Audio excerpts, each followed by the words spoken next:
Oh boy nu mel tranu thinking a treasure rumbrele.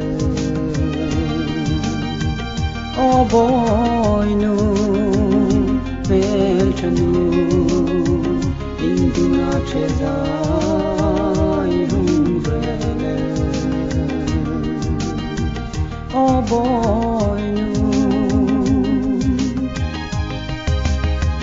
cây anh rin bal hin kum song mangai na ka lo hongin tam ta che a sin khom nang ro chun har khat mangai na I mi hongin tanel hi a tu tim da ka tim thelu no tim dingin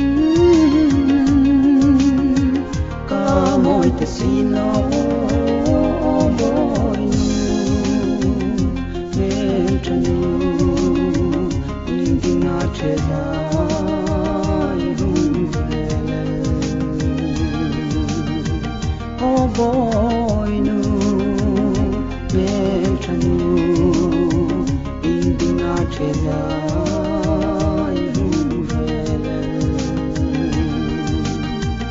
Oh boy nu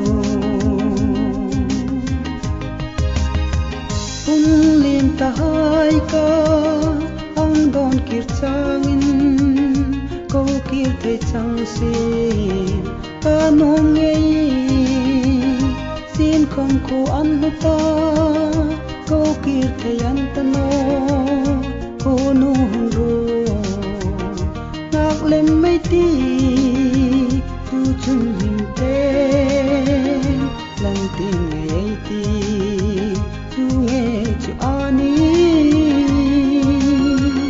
adu ai san chu oh boy nu mel tranu thinking a treasure rumbrele.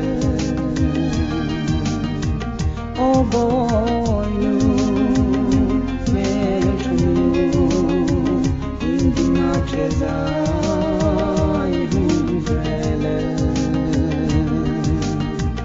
oh boy nu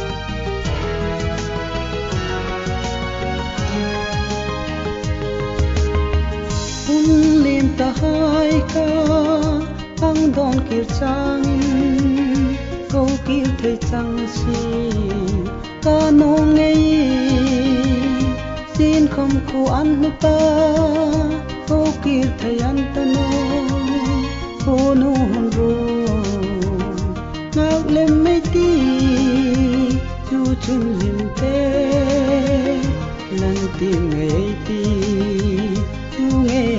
ani kadu ai san chu oh boy nu mel tranu thinking a treasure rumbrele. Oh boy nu mel tranu thinking a treasure.